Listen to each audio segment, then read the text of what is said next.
High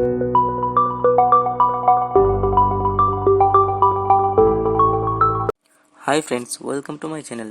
আমি আজকে আপনাদের দেখাবো যে আমরা কিভাবে আমাদের কম্পিউটারের যে কোনো ফোল্ডারের আইকন চেঞ্জ করতে পারি। তাহলে চলুন শুরু করা যাক। প্রথমে আমরা আমাদের ফোল্ডারের প্রপার্টিসটা ওপেন করব। এবার এখান থেকে কাস্টমাইজে ক্লিক করব। এখানে চেঞ্জ আইকন এই বাটনটাতে ক্লিক করব। এবার আপনারা এখানে অনেকগুলো আইকন দেখতে পাচ্ছেন। এখান থেকে যে কোনো আইকনের উপর ক্লিক করে ওকে ওকে বাটনে ক্লিক করব। আমি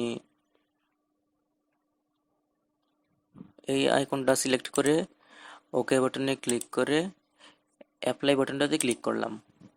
এই যে আইকন চেঞ্জ হয়ে গেছে, আমাদের আইকনটা চেঞ্জ হয়ে গেছে। আবার যদি আপনারা অন্য কোনো আইকন সিলেক্ট করতে চান তাহলে সিলেক্ট করে অ্যাপ্লাই ক্লিক করলে আইকনটা চেঞ্জ হয়ে যাবে। আবার যদি আগের আইকনটি ফিরিয়ে আনতে চান তাহলে রিস্টোর ডিফল্টে ক্লিক করলে অ্যাপ্লাই ক্লিক করে এই আইকনটা চেঞ্জ হয়ে গেল। তো আমি এই আইকনটা রাখলাম। এবার ওকে, এবার অ্যাপ্লাই, এবার ওকে। আমার ফোল্ডারের আইকনটা চেঞ্জ হয়ে গেল।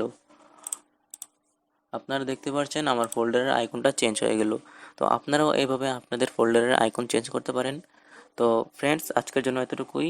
যারা আমার চ্যানেলটি এখনও সাবস্ক্রাইব করেননি তারা প্লিজ সাবস্ক্রাইব করে পাশে থাকা বেল আইকনে ক্লিক করে দিবেন। দেখা হচ্ছে পরের ভিডিওতে। ততক্ষণ সবাই ভালো থাকবেন।